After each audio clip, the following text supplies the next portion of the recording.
Le traitement de l'autosatisfaction par Paul n'est pas moins cinglant que celui de Jésus. Il commence son grand argument dans Romains en faveur de la grâce de Dieu, en condamnant la confiance pharisaïque des Juifs dans la circoncision. Mais si tu te dis juif, si tu t'appuies sur la loi, et si tu te glorifies en Dieu, Romains 2,17.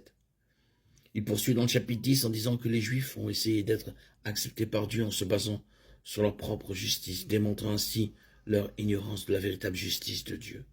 Romains 10,3.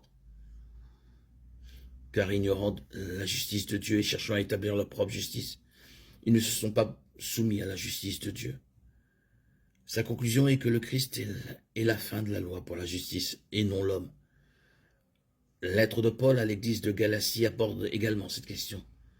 On disait à ces croyants qu'ils devaient faire certaines choses pour être acceptables aux yeux de Dieu, en particulier se faire circoncire.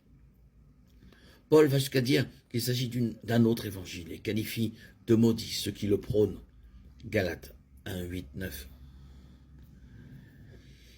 Si nous-mêmes, ou si un ange du ciel vous annonçait un autre évangile que celui que nous vous avons prêché, qu'il soit anathème.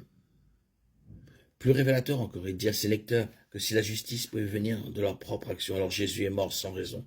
Galates 2, 21. Et que la justice pouvait venir par la loi. Galates 3, 21.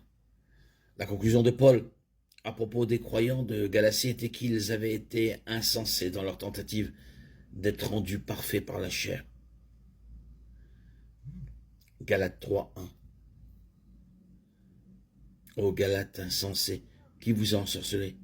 C'est sous vos yeux que Jésus-Christ a été représenté publiquement crucifié.